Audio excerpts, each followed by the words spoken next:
to thank Bay Area Cancer Connection also for this partnership. We really look forward to the presentation and letting our staff or letting members of the community know that um, uh, providing some type of education to them on risk reduction for breast cancer. I know this is going to be a valuable session to everyone, and I'm just so grateful for this opportunity and for this presentation. Thank you so much, Barbara. And I'm going to go ahead and spotlight Erika, so she'll be the only one recorded, and I will let her begin with her presentation.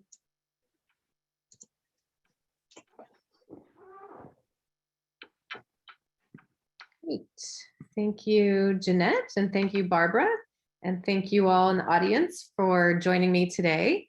I hope you will enjoy this presentation, which is going to give a general overview of the basics of breast cancer, including some signs and symptoms, some risk reduction, and some things on treatment. And then we'll end talking about the programs and services that Bay Area Cancer Connections offers. So as Jeanette mentioned, my name is Erika Bell. I received my PhD in biochemistry and molecular biology at the University of California, San Francisco. And after doing a short postdoc there, I went to BACC and became the manager of education and information, where I have been for the last 10 years. So we're going to start by talking in general about cancer. As a molecular biologist, I like to think of things in terms of what's going on at the cellular level. And so at the cellular level, cancer is a group of diseases in which the cells of the body grow, change, and multiply out of control. They basically stop following the normal directions that regular cells follow. So at the top of this picture, you can see what happens in a normal situation, a normal cell division, where cells incorporate signals from their extracellular environment about conditions. And if the conditions are right or correct, then they will grow. And at some point, they'll reach a size at which it's time for them to split into two identical cells. That's the process of mitosis or cell division. And it's a very carefully regulated process in all of our cells. Now, if cells accumulate damage to their genetic material or their DNA, which very often happens either through normal cellular aging or in response to environmental toxins, for example, then our cells actually have a carefully regulated process that will lead them to commit suicide. This type of cell death is called apoptosis, and it's a way to get rid of cells that have errors in their DNA. If you look at the bottom of the diagram, however, this is what happens in the cell division of cancer cells. Cancer cells basically accumulate a series of different mutations in their DNA or genetic material. And at some point, there are enough mutations or irregularities that these cells no longer follow the directions of when it's a proper time to grow and divide and when it's not. And instead, they just have their growth signal constantly on. It's like they're always getting the green light to divide. And it's really this uncontrolled cell growth, which is due to the damage in their DNA, that leads to cancer or a tumor forming. So the focus of today's talk is going to be on breast cancer specifically. And as most of you probably know, this is a very common cancer among females. You're looking at data from the United States only, where in 2018, there were a total of 266,120 cases of breast cancer diagnosed. This accounts for about 30% of all cancer cases in females in the US. And it's second only to non-melanoma skin cancer. On the right side of the diagram, you'll see the estimated deaths from cancer in the United States. And you can see that breast cancer is second only to lung cancer and accounts for over 14,000 deaths per year in our country. So this is a very common disease. It's a major public health issue. And most of you likely know someone who has been affected by this disease. If we state these statistics a different way, we can say that 1 in 8 women is diagnosed with breast cancer in her lifetime. So this amounts to a percentage of about 12.5% chance that a woman who is at average risk for breast cancer will be diagnosed with this disease in her lifetime. When I talk about the risk of breast cancer, I like to divide my thoughts into risk factors that we can change and risk factors that we cannot change. So things that are out of our control. So first, let's talk about those unmodifiable breast cancer risk factors. I think the most obvious one almost goes without saying, that being a female puts you at greater risk for breast cancer. Some people actually don't realize, though, that men too can be diagnosed with breast cancer. And male breast cancer accounts for about 1% of all breast cancer diagnoses. Age also puts us at an increased risk of breast cancer. As women age, they become more likely to be diagnosed with breast cancer. So a woman in her, say, 30s or 40s is much less likely to be diagnosed with breast cancer than someone in her 60s or 70s. And the average or median age of a breast cancer diagnosis is about 62 years old in women. The next factor is having a personal or family history of breast cancer. So if you've already been diagnosed with breast cancer once, then you are at a slightly increased risk of developing a new breast cancer. So here I'm not talking about a recurrence of the cancer that you've already had and been treated for, but a new primary breast cancer, either in your opposite breast or somewhere new in the original breast. Also, having a strong family history of the disease increases one's risk. And the closer the relatives that have been diagnosed, the higher your risk. So your risk is higher if you have first-degree relatives who have been diagnosed, say your mother or your sister, versus if you have second-degree relatives like aunts or cousins that have been diagnosed. And of course, the more diagnoses in your family, the higher your risk as well. The next factor you may or may not be familiar with is breast density. And this refers to the ratio of fat in your breast compared to the fibrous and glandular tissue. So our breasts are composed of several different cell types. Some people do have a lot of fat in their breasts, some people do not. And we can categorize the breast density into 4 different categories, where having very dense breasts would mean that you have very little fat in comparison to the connective and glandular tissue.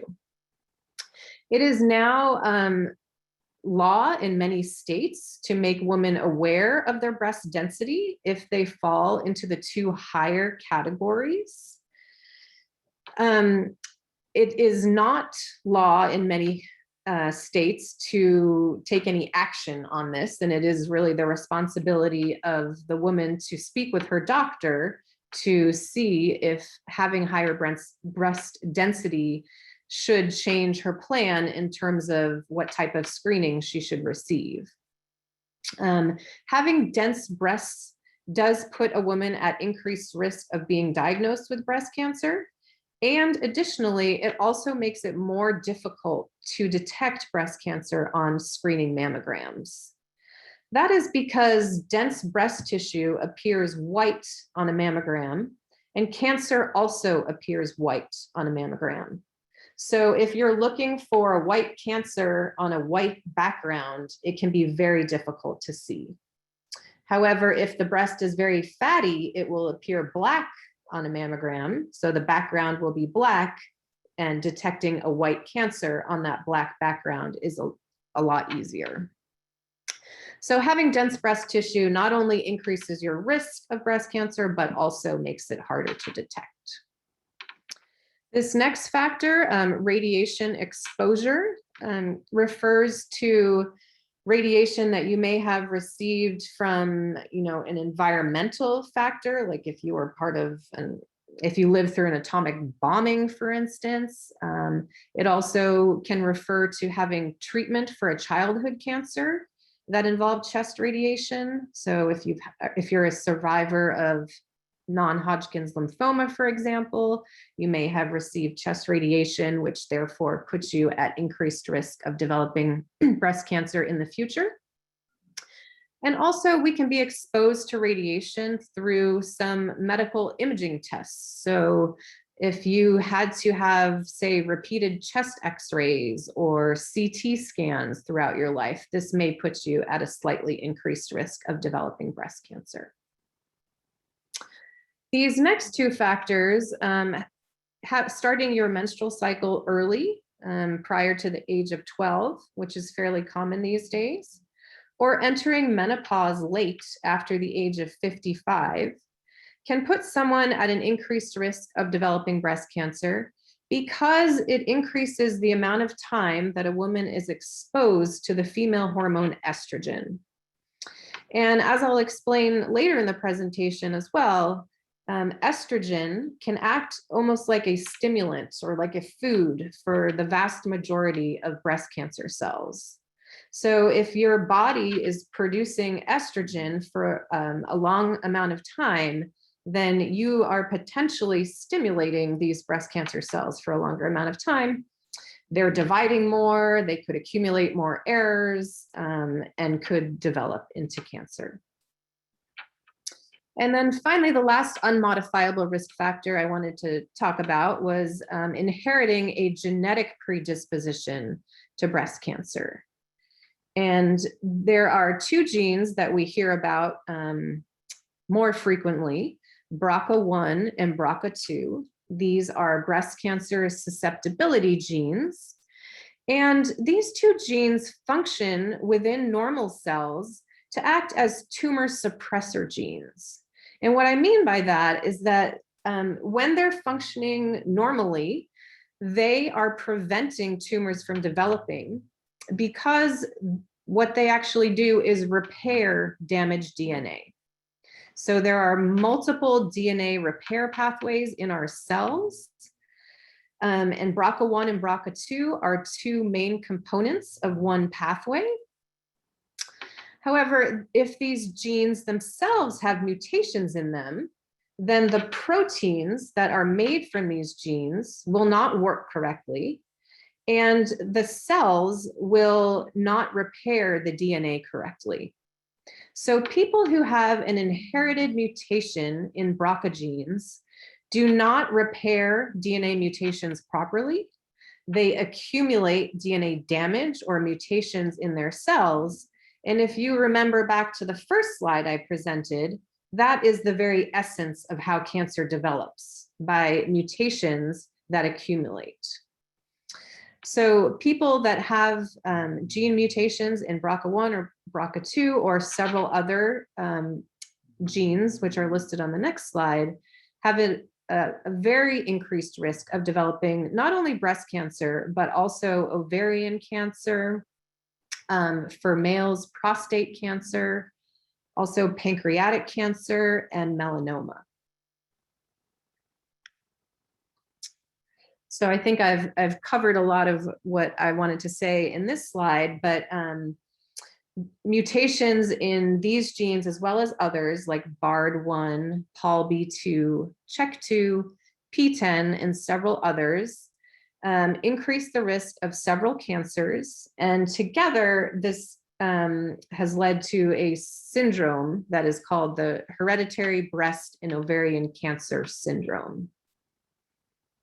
I think it's important to note that these mutations can be inherited not only from the mother's side of the family, but also from the father's side of the family. So some people think, oh, well, I don't have anyone in my mother's side of the family who were diagnosed with breast or ovarian cancer in their life, so I must not have inherited these genes. But if your father's side of the family has either women who developed breast and ovarian cancer or men who developed prostate, pancreatic, or melanoma cancer, then you may have inherited one of these risk genes. Also important to note is that most breast cancers are not caused by inheriting mutations in these genes. In fact, only 5 to 10% of breast cancers can be accounted for by these genetic mutations. So moving on, let's talk about the risk factors that we can change. How can we modify our behavior to put ourselves at lower risk of developing breast cancer? So there are several things that people can do. The first one is limit alcohol consumption.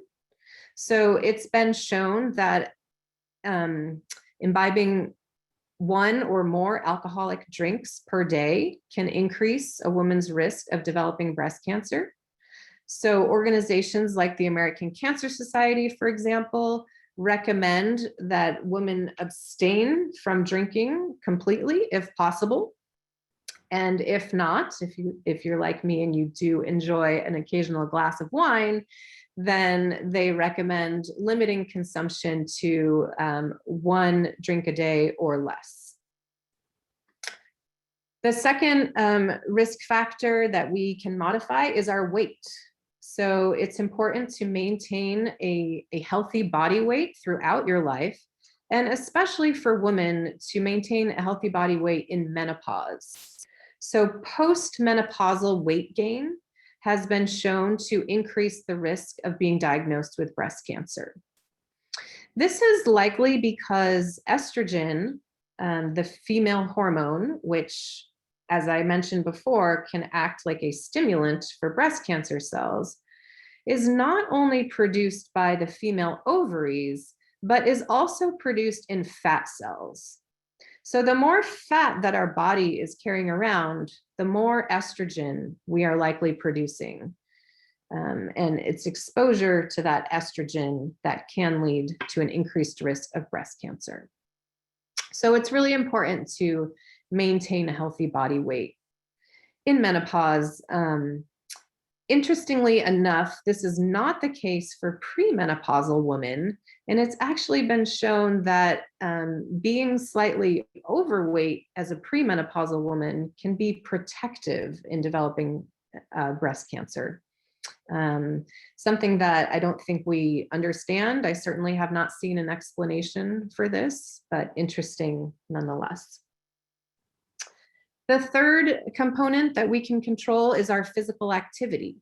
So exercise really is medicine, and exercising as little as 30 minutes a day can decrease your risk of developing breast cancer. The American Cancer Society recommends that all adults achieve at least 150, but preferably 300 minutes of moderate intensity exercise per week. And if you're doing vigorous physical activities, something like running, for instance, then they recommend 75 to 150 minutes per week. So this doesn't have to be anything crazy. You know, if you go for a 30-minute walk a day, then you can very easily achieve this goal and lower your risk of developing breast cancer. The last modifiable risk factor I wanted to touch upon was the use of hormone replacement therapy. So this is taking estrogen or combined estrogen and progesterone to get through the symptoms of menopause. So when women enter menopause, they stop making as much well, their ovaries stop making estrogen, and they can suffer from several side effects like hot flashes, night sweats, changes in mood, sometimes depression, for example, sleep disruptions. And to combat these side effects, many primary care physicians or gynecologists have in the past recommended hormone replacement therapy. However, after studying these drugs for many years, we've come to understand that combined estrogen and progesterone therapy, if taken for too long, can actually increase the risk of developing breast cancer. So when this was acknowledged, doctors stopped prescribing this as frequently or made sure that women were on it for a lower or limited amount of time. And as a result, we saw the rate of breast cancer diagnoses sharply decline in our country. So I'm not saying that you cannot ever use hormone replacement therapy. For some women, the risks are lower than the benefits for their personal situation. But I think it's important for us all to be aware that this taking this therapy, especially for an extended amount of time, can increase your risk of developing breast cancer. So this next slide is from an organization called Zero Breast Cancer, which is a nonprofit located in the North Bay. And I present it here because it gives some additional tips on ways you could reduce your risk of breast cancer. Not everything on this slide has been proven.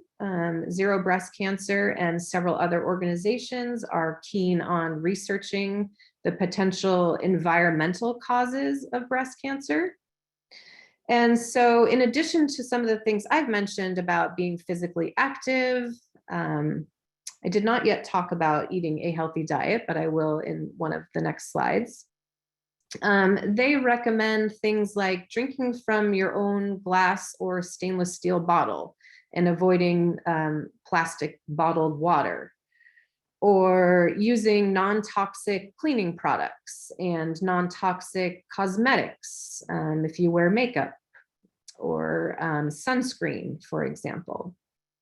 They also recommend cooking in stainless steel or cast iron or ceramic cookware rather than cooking in plastic or nonstick cookware. This is because they think that the plastic can actually leach chemicals into your food, and this could put you at a higher risk of developing different cancers. They also recommend avoiding dry cleaning, for example, because it might increase your exposure to different toxins. I've also not listed here, but I've heard people suggesting that you limit cooking on grills, for example, because it can increase the amount of carcinogens that can potentially get into your food. And then they have a list on the side about different things that doctors advise to decrease your risk. So if you have a child, it's recommended that you breastfeed your baby for as long as possible, ideally for 1 year. This can minimize the amount of estrogen that your body is producing during that time and reduce your breast cancer risk. Also minimizing radiation exposure, so primarily from medical imaging techniques. We just talked about avoiding hormone replacement therapy. And then knowing your family history of breast and ovarian cancer and communicating that history to your doctor so that you can come up with a screening plan that is tailored to you and your level of risk. So I wanted to mention one phone app or tool that can be really helpful when you're trying to assess whether a product that you're about to buy is safe, meaning does it have potential chemicals in it that could increase your cancer risk. So this is an app created by the Environmental Working Group, or EWG, and you can find them online at ewg.org. They are the creators of the Campaign for Safe Cosmetics. And they now have an app where you can take your phone, if you're in the store, and just scan a product, and it will bring up its rating, which has been determined by EWG scientists.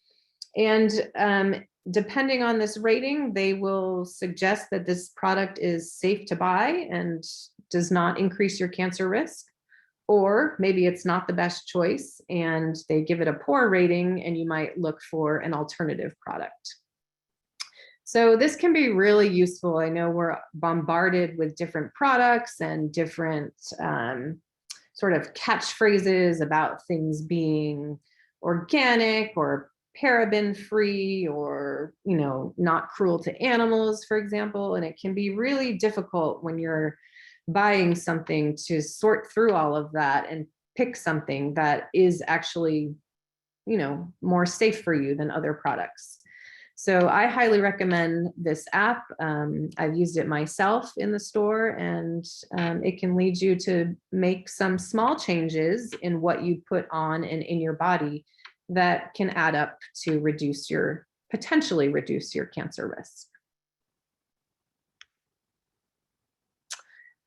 So one component of maintaining a healthy weight is having a healthy diet. And a lot of cancers are thought to have a contribution of poor diet that leads to their incidence. And so I thought we'd take a moment and just talk about what a healthy diet looks like. There is no one cancer reduction diet. You know, it's a question I get from a lot of our clients who have been diagnosed with breast cancer. What should I eat to reduce my risk of recurrence? And the truth is, we don't exactly know. There have been some studies that show a low-fat diet can be beneficial, some that show a more Mediterranean diet or a diabetes reduction diet can be helpful. But what all of these diets tend to have in common is a focus on whole, fresh foods and a variety of them. So just like, you know, your mom or grandma probably said growing up, I know I say it to my kids, like, eat your fruits and vegetables. It's really important. So fruits, vegetables, and whole grains, as well as beans and legumes, all have natural cancer-fighting compounds within them. And they also are high in fiber, which helps move things through our digestive tract and potentially clear out cancerous type cells. So the American Institute for Cancer Research, or AICR, is an organization that I like to look to in terms of nutrition advice. And they've created this new American plate idea, where rather than the old American plate, which might have like a very large hunk of meat and potatoes and maybe a tiny little amount of vegetables, they have redesigned what we should put on our plates at every single meal. And this includes covering 2/3 of the plate with fruits, vegetables, and whole grains. And then 1/3 of the plate having some type of protein. And they don't go so far as to recommend a vegan diet. They are okay with people choosing, you know, a well-sourced animal protein if that's what they enjoy. But the idea is really to get as many fresh fruits and vegetables as you can into your diet per day. And so you should really aim for between 8 to 10 servings of fruits and vegetables a day. It does take a little bit of effort, but it's totally achievable. So moving on to breast cancer symptoms. I'm sure you've all heard of breast cancer being diagnosed from a lump in the breast, but most breast cancer is actually diagnosed in the absence of any symptoms. Many women go in for a screening mammogram where something is found that they had not felt or seen in their breasts. In addition to lumps, there are several other potential symptoms which are listed here on this slide. The skin can have dimpling or puckering. The nipple can become inverted, or it can have discharge coming out of it. There could be pain in an area of the breast that does not go away.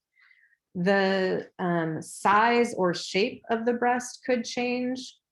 Or in one specific type of breast cancer called inflammatory breast cancer, which is quite rare, there might be a redness, a swelling, hotness, or like the peel of an orange type covering over the breast. If you see these types of symptoms indicating potential inflammatory breast cancer, it's really important to see a medical professional right away to get this diagnosed and treated. Another type of breast cancer called Paget's disease of the nipple could appear as an itchy, scaly, sore, or rash on the nipple.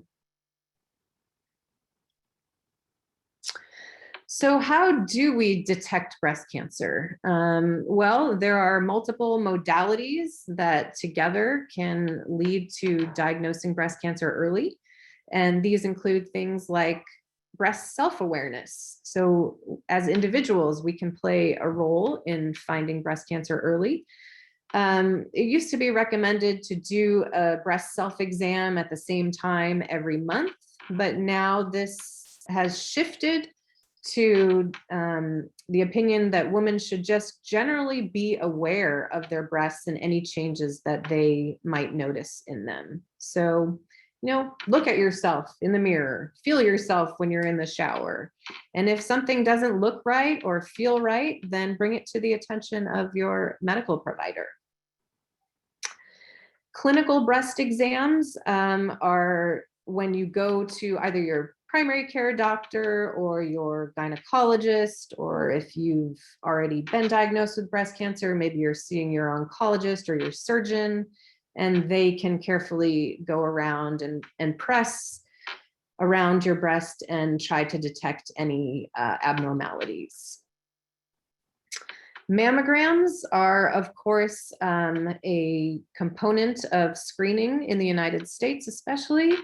And there are new types of mammograms called 3D mammograms, or otherwise known as tomosynthesis, where you not only take 2 films of the breast, but you actually take a whole series of images of the breast that can be reconstructed into a 3D image, so that the radiologist can very carefully look through any area of potential abnormality and get a better idea if it's something that might be breast cancer or not. This 3D mammogram technology is thought to reduce the rate of callbacks after mammography and lower the false positive rate. So other imaging modalities that can be used to detect breast cancer include MRIs and ultrasounds. Sometimes these imaging modalities are part of screening for women who might be at higher risk. Sometimes women who have very dense breast tissue, as we talked about earlier, might have MRIs or ultrasounds in addition to screening mammograms. And screening recommendations in our country really vary, both depending on your personal risk of breast cancer and what medical organization you follow or your doctor follows. So on the next slide, I don't want you to get overwhelmed with all of the words and details. What I really want you to become aware of is that there is no one singular recommendation for breast cancer screening in the United States. There are multiple. So for instance, if you follow the NCCN or the Society of Breast Imaging, they recommend that women should start annual mammograms at age 40.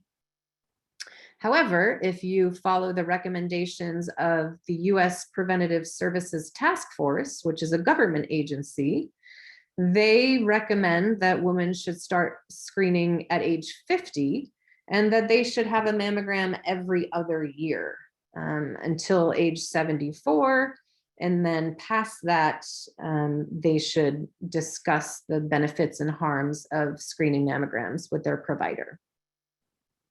The American Cancer Society has recommendations that fall somewhat in between and are a little bit more complicated. But you can see here that there are several options. And so I recommend having a conversation with your doctor about what screening recommendations they follow and why, and then think about whether that makes sense to you, given your personal opinions and maybe research that you've done, and then develop a plan. So for someone, that might mean getting the annual mammogram starting at age 40. And for someone else, it might mean starting at age 50 and getting it every other year. It really just depends. One thing that is for sure, regardless of what guidelines you follow, is that detecting breast cancer early can save lives.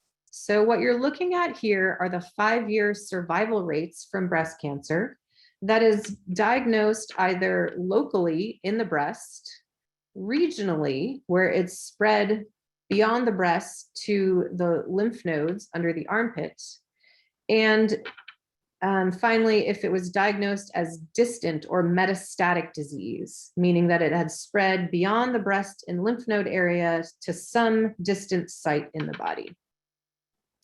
You can see that the 5-year survival rate, if it's localized to the breast, is 95% or so, very high. And then that declines a bit to above 80% if it's diagnosed as regional disease.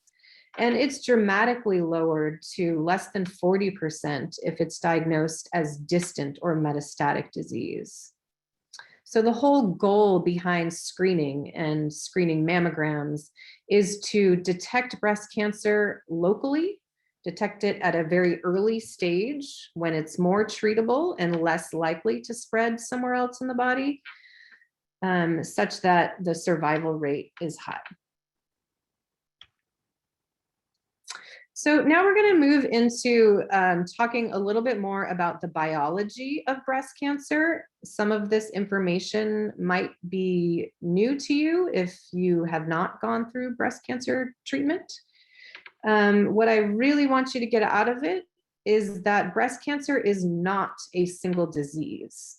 So sometimes if you listen to the news or ad campaigns, you come away with the idea that breast cancer is breast cancer and it's just all the same and all treated the same. And that really is far from the truth. So let's talk about some of the ways we can characterize breast cancer. One of the first ways is by the cell type of origin.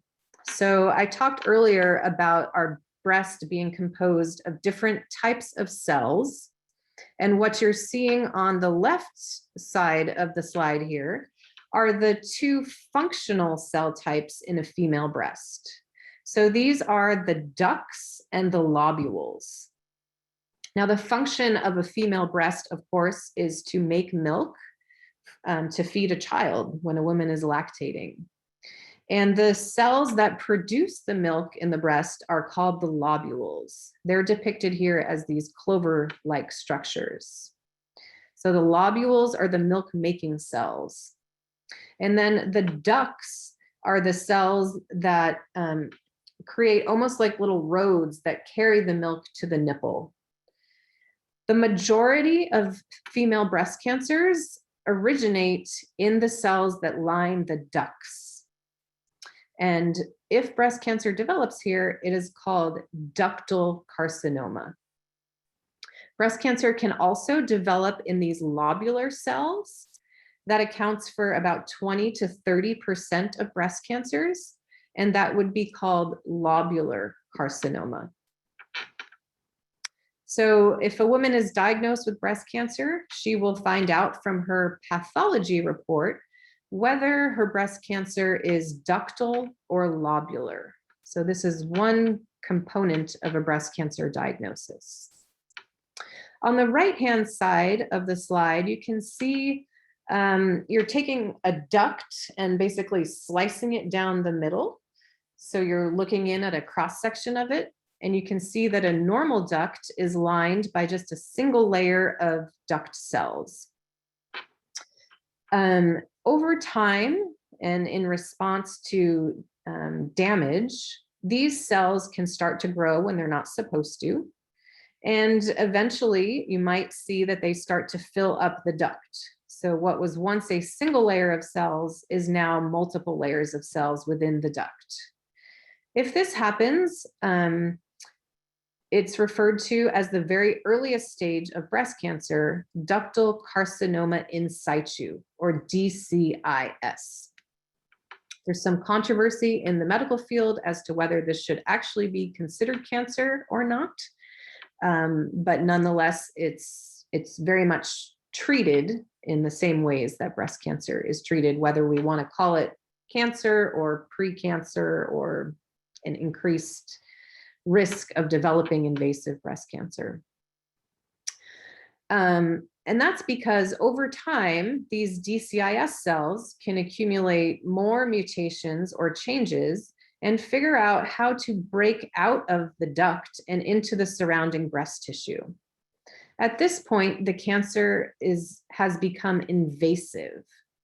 So DCIS is considered in situ, meaning in place, all inside the duct. And once it's figured out how to break out of the duct, it's called invasive ductal carcinoma. So this is, again, another way to characterize the breast cancer, ductal in particular. Perhaps the most important way to characterize breast cancer in terms of how treatment is prescribed or recommended is regarding 3 different proteins that may be on the breast cancer cells themselves. So these proteins are the estrogen receptor, the progesterone receptor, and the HER2 receptor. These protein names are often shortened to ER, PR, and HER2.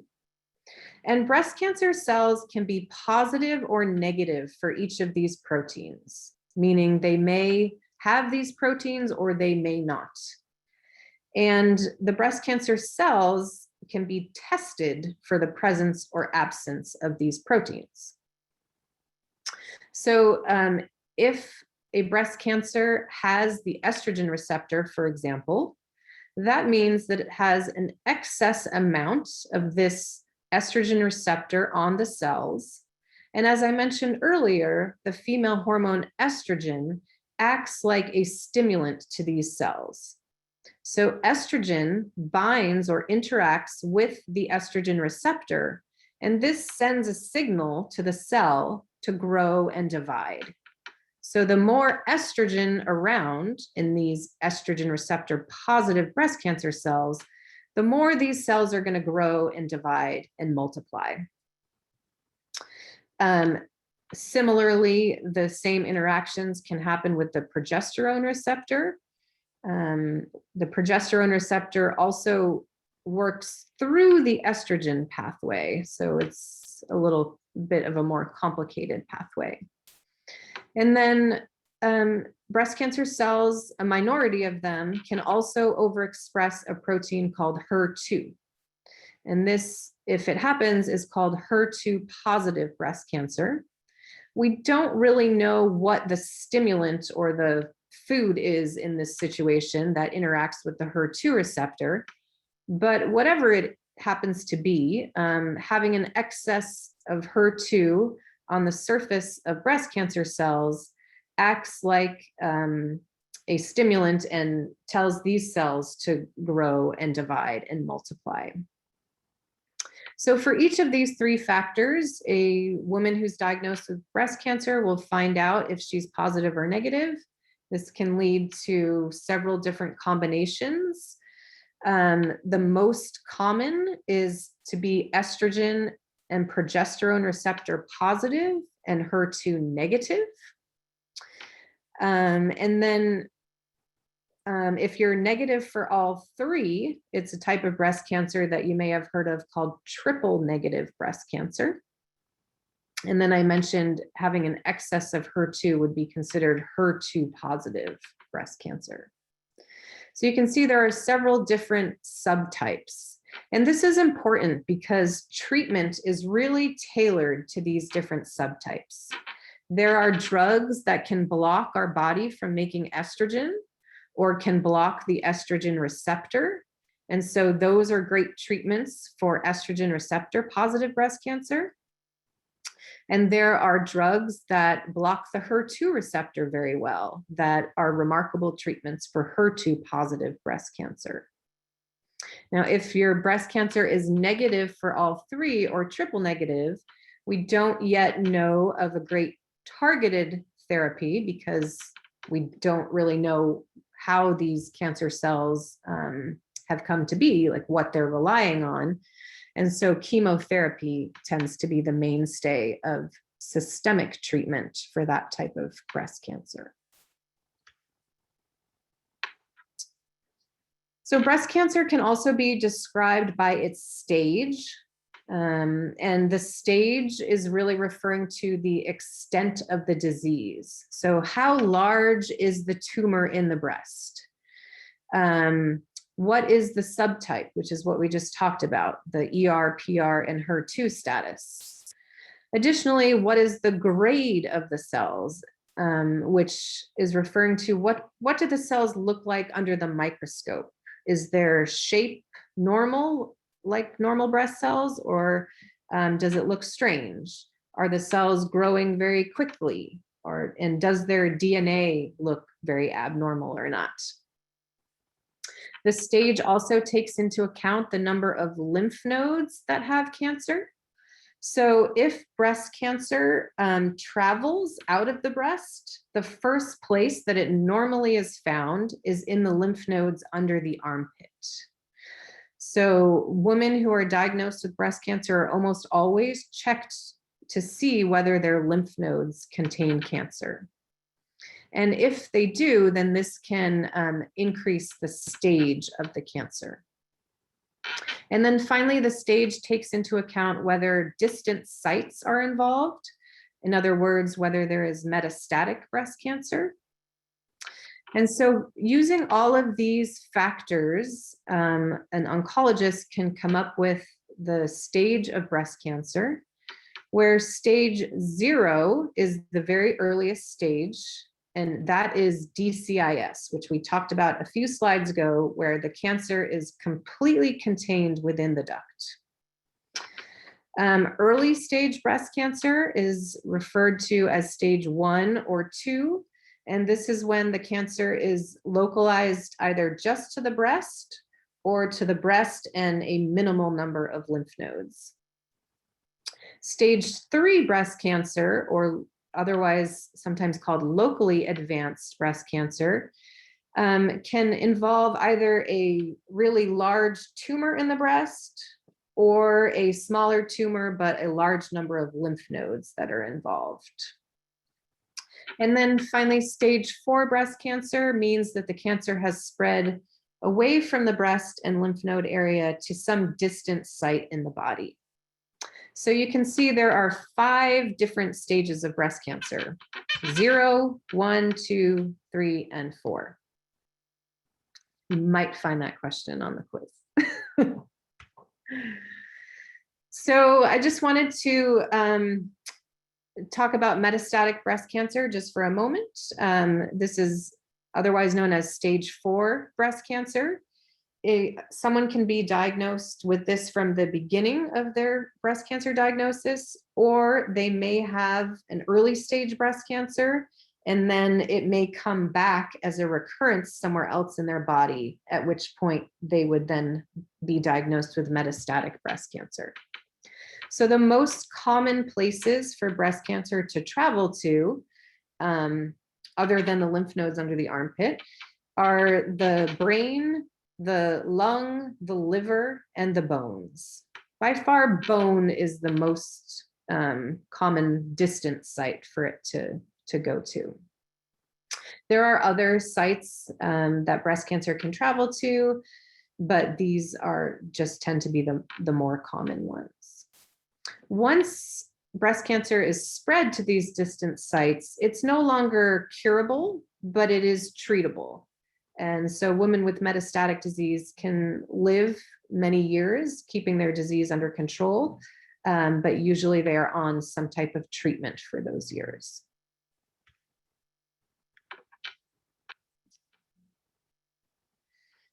So let's talk for a moment about what breast cancer treatment entails. It's usually a combination of local treatment, which takes care of the breast and lymph node area, and then systemic treatment, which treats the entire body. So for local treatment, there's usually some surgery to remove either just the cancer through a lumpectomy, or removing the entire breast, called a mastectomy. And then breast radiation is almost always used if a lumpectomy is done to remove just the cancer. And sometimes it's also used after a mastectomy as well. This provides additional local control to the breast and sometimes armpit area. And then there are various forms of systemic treatment, which is, again, treating the entire body in the case that there might be microscopic cancer cells that have escaped either into the bloodstream or into the lymphatic system. And so systemic treatments include things like hormone therapy that can either block estrogen or block the estrogen receptor, chemotherapy, which targets any dividing cell, and other targeted therapies. So things that might target that HER2 receptor we talked about, or other pathways or proteins that are important for the development of the cancer. In addition to the local and systemic treatments, many women undergo breast reconstruction as part of their treatment process. If they've had a mastectomy, then sometimes they might use implants to create a new breast, or even use their own body fat to create a new breast. And this work is done by a plastic surgeon. So treatment for breast cancer is not one size fits all. The treatment is tailored to the individual and to many of the factors that we talked about on those previous slides. It depends on the subtype, the stage, the patient's overall health, what maybe prior treatments they've had, and also patient preference. So oftentimes, two different treatments may be equally as good, equally effective, and so a woman is given the choice.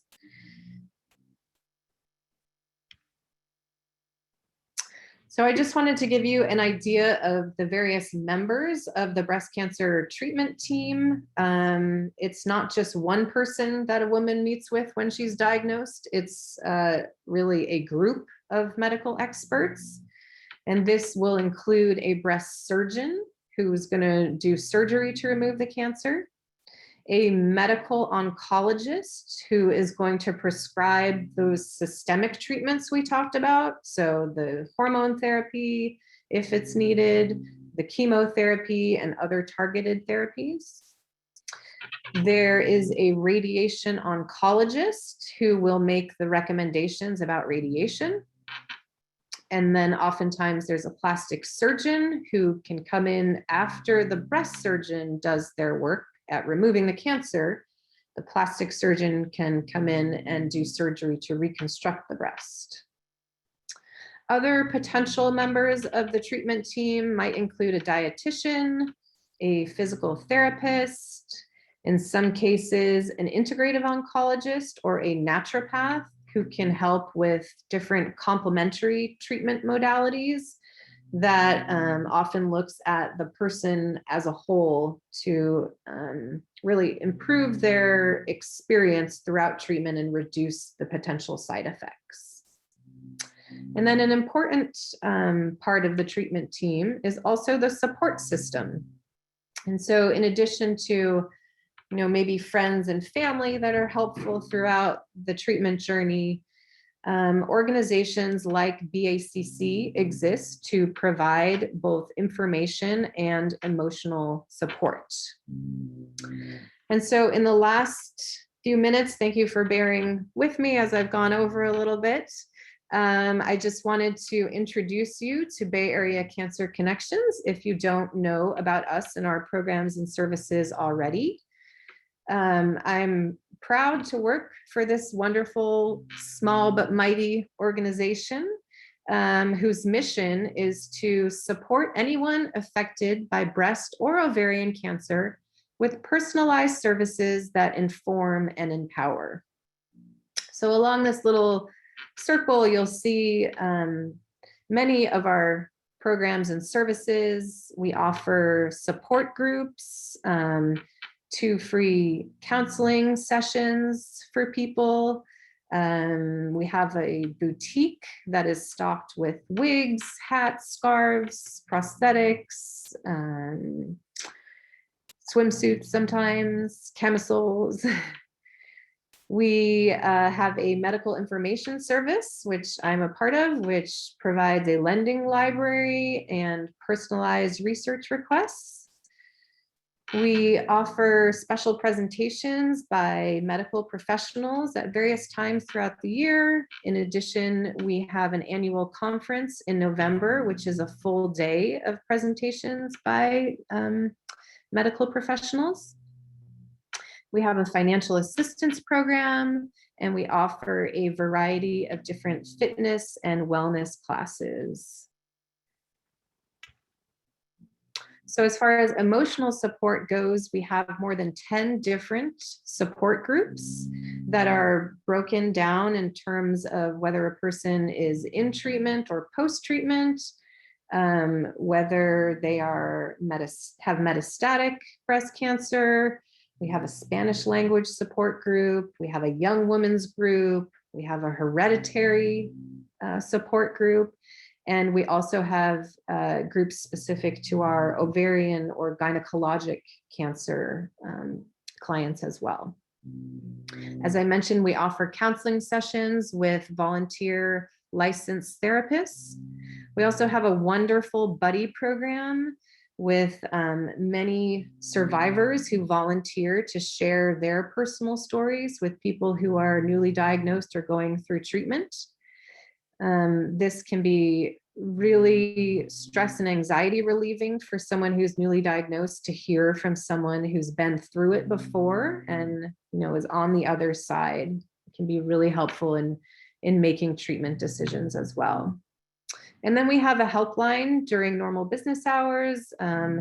Many of our helpliners are breast cancer survivors themselves, and they can introduce our clients to all of our various programs and services. We have a lovely custom boutique, as I mentioned, which is very well stocked these days.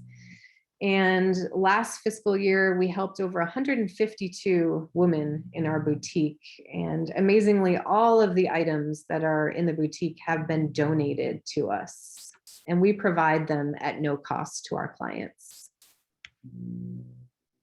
Our personalized cancer information and education service is staffed by myself and my wonderful coworker, Victoria. We offer one-on-one, 1-hour appointments where we can do things like explain someone's diagnosis or treatment recommendations, explain their pathology reports or other medical reports, find appropriate resources like medical articles to address their questions. We can also help people locate clinical trials or really help them think through decision-making in regard to different options that they've been recommended.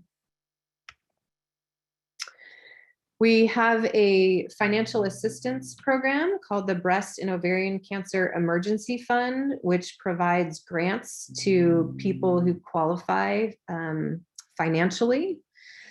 It's exclusive to people who live in San Francisco, San Mateo, or Santa Clara County, and can help with things like living expenses, groceries, car rides, co-pays for prescriptions, etc. And then for people who are facing metastatic or advanced breast or ovarian cancer, we offer a small fund to fulfill an end of life or just a wish that will better someone's quality of life.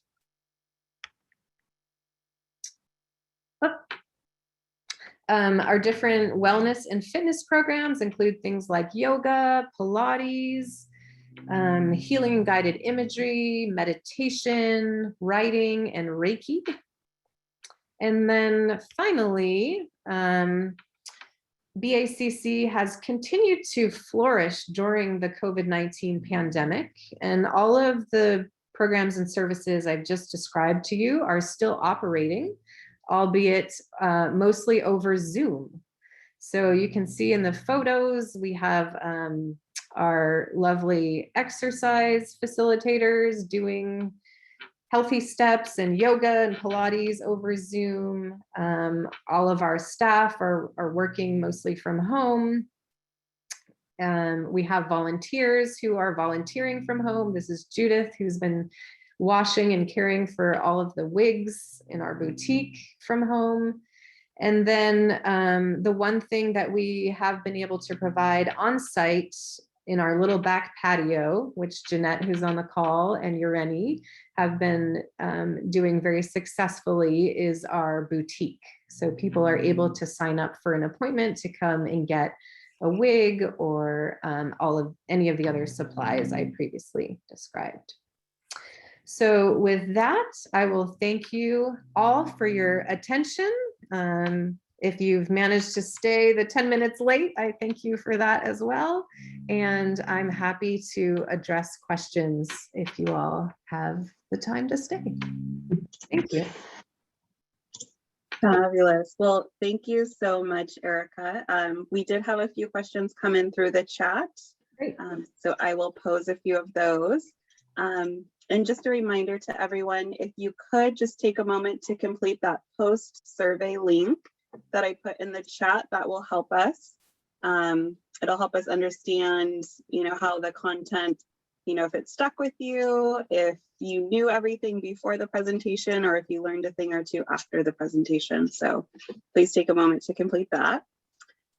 So the first question for you, Erika, is having an unknown significant variant or unknown significant value, I believe, in a genetic test of PALB2 or other genetic mutation, does that increase the cancer risk?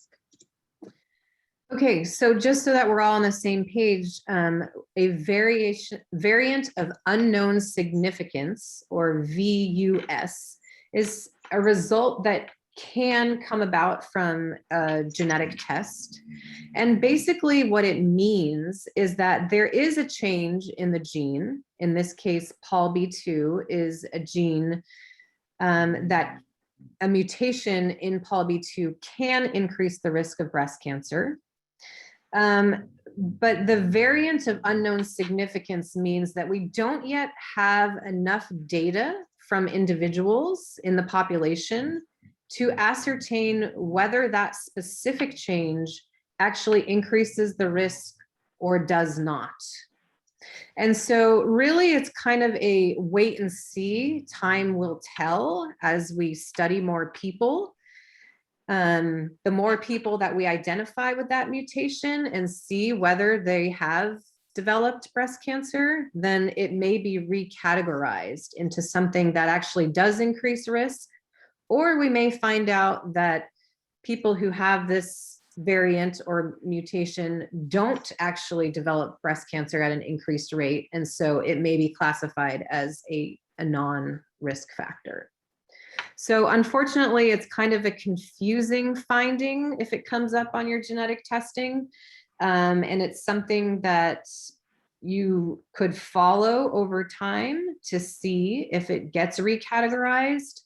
Many of the companies that offer the testing also offer to stay in contact with people who have a variation of unknown significance, and they will alert you if it is recategorized. So I hope that answers the question. Sometimes it makes decision-making a little more challenging because you just don't know if it's increasing your risk or not.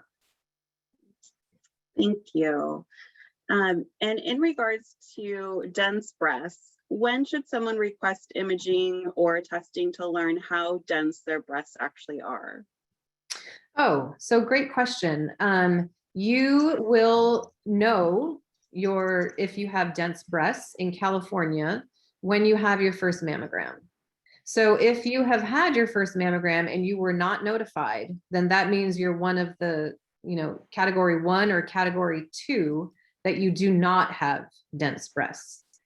If you were category 3 or 4 with heterogeneously dense or extremely dense, then there is a law that requires that you're notified by mail. So the answer to that question really depends on when you and your doctor decide to get your first mammogram. Perfect. Okay. In terms of reusable plastic bottles, I know this is something that was on the zero breast cancer slide. Is using a dishwasher for BPA-free reusable plastic bottles considered safe? Ooh, that's a good question. So BPA has definitely been, one of the targeted, potentially harmful chemicals. And so you now see a lot of things that say BPA free. I'm just going to be honest, I'm not knowledgeable enough about the other potential chemicals that are in plastics to know whether it would be safe to heat them at a high temperature, like in a dishwasher. So I will defer my answer to Zero Breast Cancer. You could maybe check their site, see if they have an opinion, or contact them. Or if you'd rather be safe than sorry, then wash your bottles by hand. Perfect. Okay. In terms of some of those risk factors that we might be able to have some control over, will having an IUD which slowly releases progesterone increase cancer risks? So studies have shown that being on birth control in general does increase the risk of breast cancer while you're on it, but shortly after you go off of it, the risk goes back down to baseline, like comparable to an average risk woman who was never on birth control. I don't know if IUDs specifically have been studied. I think most of the studies I've looked at are just looking in total at birth control. But if that person wants a definitive answer, either I or Victoria can do a search of the literature and see if anything has been specifically determined for IUDs. Wonderful, thank you. And last question, is sugar a big no-no? That's a tricky question. So at the molecular level, there have been many studies in laboratories that have shown that sugar signaling, like pathways that activate the insulin signaling pathways inside of cells, can increase cancer risk or development, and are important pathways for cancer growth for instance. So if we follow those studies, then I could answer yes, that eating sugar can fuel cancer growth. But the truth is that we haven't really studied this well in humans. So we don't really know if humans who eat sugar are at an increased risk of developing cancer, or if people who are already diagnosed with cancer and continue to eat a higher sugar diet compared to someone who eats a lower sugar diet have different risks of recurrence. So it would be nice to be able to translate from the laboratory to human beings, but if that were always the case, then we would have already solved cancer many times over, because we're able to solve it in mice and rats all the time. But clearly human beings can be different. You know, I think just for our overall health, limiting sugar, maybe not having to eliminate it, but limiting sugar as much as we can is probably a healthy lifestyle step, with regard to not only cancer, but heart disease, diabetes, overall wellness. It's much better to eat the whole foods and get sugar from natural sources like fruits than to be adding large amounts of sugar, isolated sugar, to, you know, your beverages or cakes, pastries, all of that. But life is about balance as well. So I think it's good to learn balance. And Absolutely. Well, thank you so much, Erika, for a wonderful presentation. Looks like there's some comments in the chat that people enjoyed the content this afternoon.